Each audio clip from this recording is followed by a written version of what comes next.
Hey everybody. So in this part of the videos, we're going to talk about the various glands that are associated with the endocrine system. Specifically in this video, we're going to talk about the pituitary gland.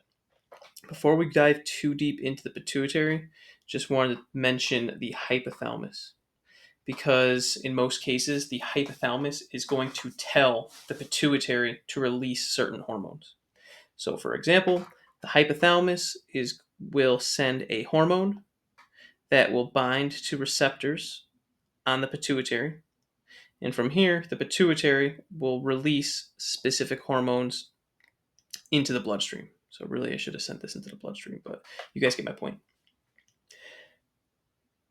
That said, when we're talking about the pituitary, we can be more specific. When we are discussing the hormones of the pituitary gland, we are usually more specific than just saying the pituitary gland. We will discuss either the anterior pituitary, which is the anterior or front side of the gland, or we can discuss the posterior pituitary, which is the backside or posterior gland. Now, with that said, I'll even just skip right now to that slide. Here are examples of the various hormones associated with the anterior pituitary and the posterior pituitary. So, depending on what the hypothalamus is dictating to the pituitary, you're going to have different hormones released from the hypothalamus, which will bind to the anterior or posterior pituitary gland. And then from there, we'll release certain hormones. Where those hormones go, it depends. Right? So if we're talking about growth hormone can go throughout the body and have a number of effects throughout the body. Mostly, it's going to help your body to grow, help to heal, things like that. Whereas if we're talking about prolactin, if prolactin is being released from the anterior pituitary, that's going to help with creating or sustaining the production of milk after birth.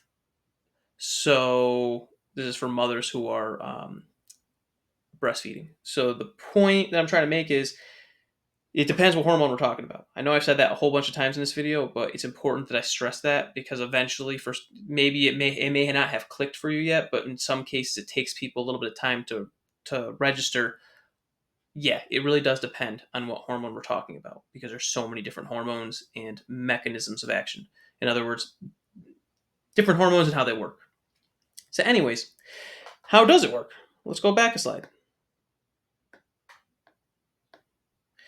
Kind of like this.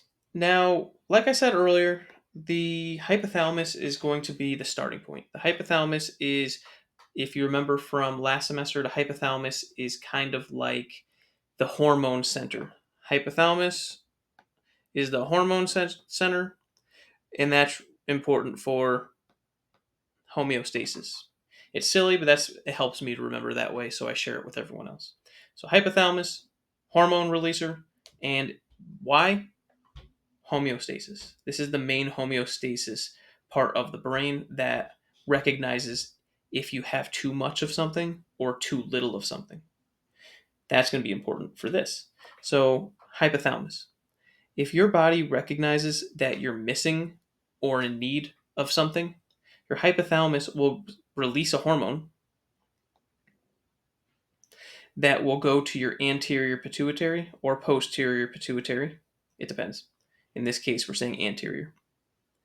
And from here, it will tell your anterior pituitary to release a specific hormone, which will then go to a specific part of the body. So, like I said a minute ago, let's say we were talking about the hypothalamus is going to release growth hormone. So, the hypothalamus will release growth hormone releasing hormone. So, this is not growth hormone. This is not growth hormone. This is the hormone you need to tell the pituitary to release growth hormone. From here, the growth hormone will go through the bloodstream and go through, in this case, all throughout the body to various target locations. So it really depends. So the hypothalamus tells the anterior pituitary what to release and when to release it.